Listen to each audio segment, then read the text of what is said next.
la bouffe est tellement dégoûtante qu'on met des produits qui agissent sur le système bulbaire pour faire croire aux gens que c'est bon. Une soupe en sachet, normalement, elle est tellement dégoûtante que vous allez la vomir aux toilettes.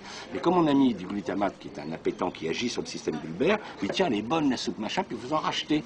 Et les bêtes, c'est comme ça qu'on a fait manger de la viande aux vaches. C'est en leur mettant des molécules chimiques. Bah oui, Sinon, une vache, vous lui mettez de la viande, elle recule tout de suite. C'est un herbivore.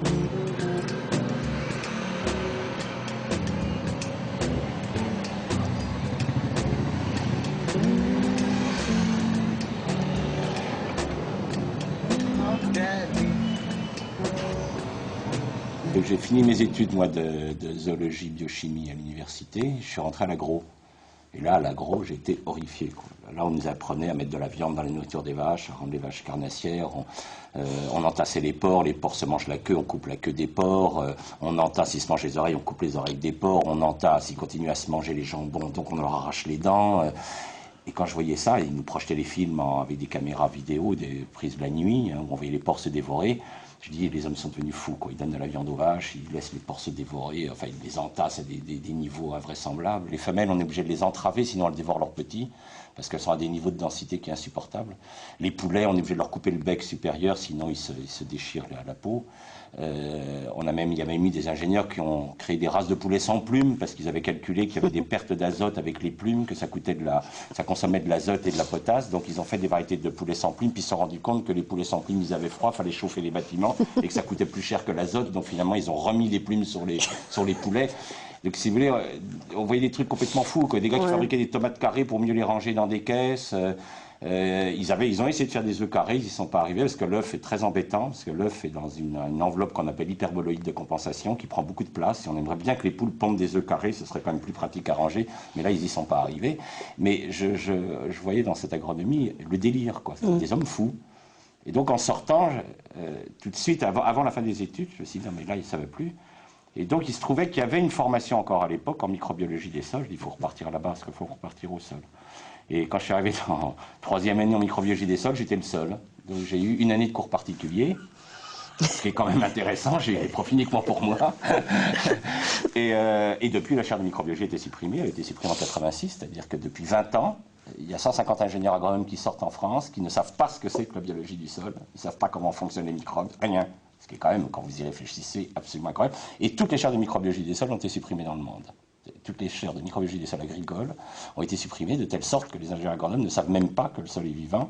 Et donc, ils font n'importe quoi, puisque au lieu de faire attention, ils sont prêts à déverser des pesticides, des engrais. Ils ne savent pas que chaque fois que vous mettez un grain de potasse sur un ver de terre, il est mort. Vous le mettez même sur le dos d'une grenouille, elle meurt. Et ça, ils ne le savent pas, puisqu'ils ne s'intéressent pas à l'aspect vivant.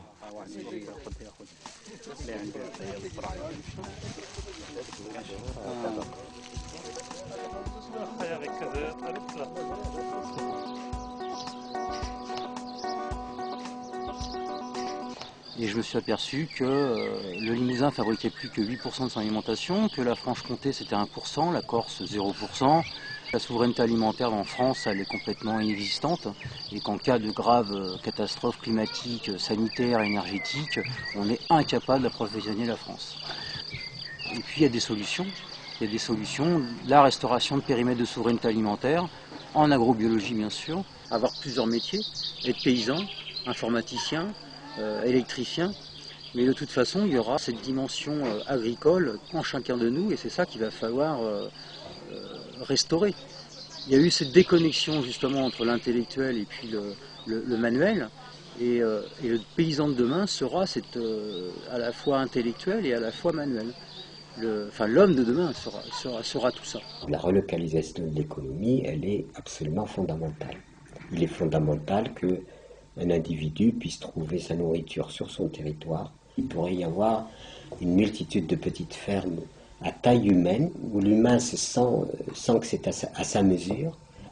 Il y a un merveilleux chantier qui peut s'ouvrir pour l'avenir et celui-là est exaltant parce qu'entretenir un système moribond, faire l'acharnement thérapeutique sur un système moribond, ça ne me paraît pas très, très exaltant. C'est aujourd'hui ce que l'on ressent, c'est-à-dire cette espèce d'interventionnisme par le perfusionnement, par l'acharnement, dans une transition qui doit être extrêmement fertile entre un système qui est en train de mourir qui décline et un autre qu'il faut reconstruire.